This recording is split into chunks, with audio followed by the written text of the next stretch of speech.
we are talking about this book, Fairytale Blankets to Crochet by Lynne Rowe. As the cover states, there are 10 fantasy-themed children's blankets for storytime cuddles. I've got young kids at home, and blankets are used for pretty much everything, from building forts to dress up to dressing their toys up. So blankets get a lot of heavy use, other than keeping them warm. A blanket that combines that play dress up component is a huge thing for us here at this house. And my son is particularly interested in this dragon book blanket on the cover, so I know I'm probably going to be having to make a couple of these for Christmas time this year. So thanks to Search Press, I do have a copy of this book to give away to one lucky winner. So if you stay tuned to the end of the video, I'll give you the details on how you can win. So we'll take a look at the inside of the book so you can have an idea of what to expect. One of the features I really like is this, let's call it a fold-out tab. So if you are relatively new, or you might need a refresher on what the crochet abbreviations are, they're all listed here, and it can be folded over whatever page you're working on, so you always have that handy reference. And because the book is written in the UK terminology, you've got your UK and US terminology chart here. So again, you can just open your page and flip it over and have it as a handy reference. So I thought that was a really fun added feature that's really, really handy. Let's talk about what blankets are included. So again, there are 10 different blankets. There's polar bear, princess or prince, wolf, little red riding hood, deer. There's a Christmas design for a festive elf, a fish, lion, unicorn, and dragon. Now, all of the projects are done in the corner-to-corner technique for the body of your blanket or creature, and they're relatively straightforward. Some of them do have a little bit of color work, like here in the deer, and there again, the color changes are relatively straightforward and simple. I think the most color changes I saw in the book was for the festive elf, but even then, it's still relatively straightforward. All of the blankets start with a basic square or rectangle pattern, and then you add the mittens and the hood, which brings your blanket or creature to life. So at the beginning of this book, as with most books, we've got we've got your tools and materials section, and then followed by a resource section with your basic techniques. I thought this section was really well done and well illustrated and clear. And my thought is, based on what I see in this technique section, is it's almost like they intend for somebody that's an absolute beginner to be capable of picking up this book and running with it and making a blanket.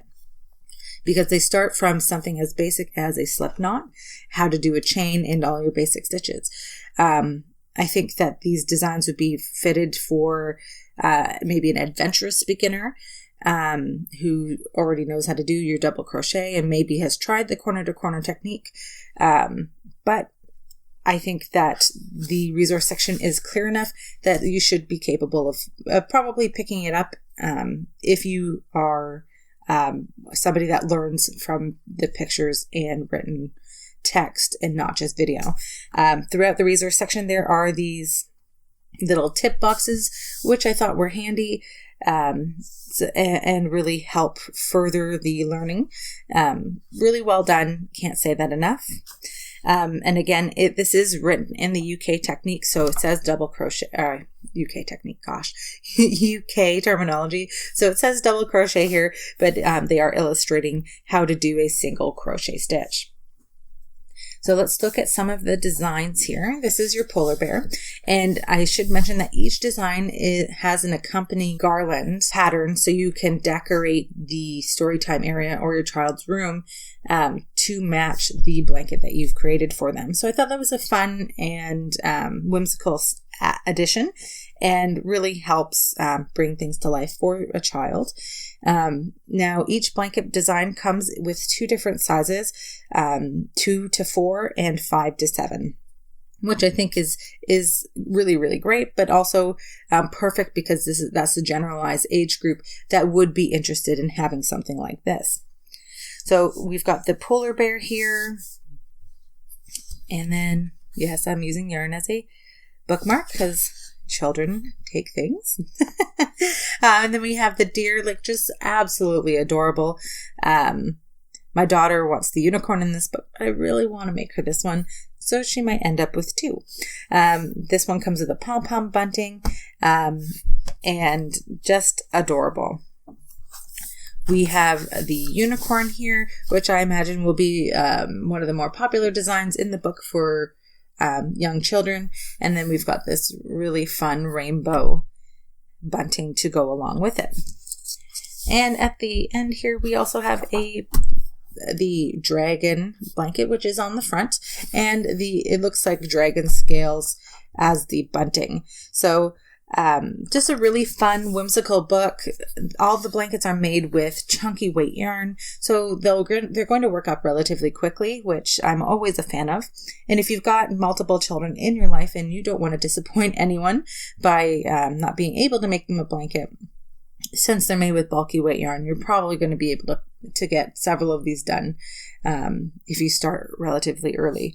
Because I know that I'm going to have to make at least 2 this year for Christmas. So if you are interested in winning a copy of Fairytale Blankets to Crochet, I will link to the post in the description box below, where you'll find the written version of this review, as well as the giveaway rules and entry form.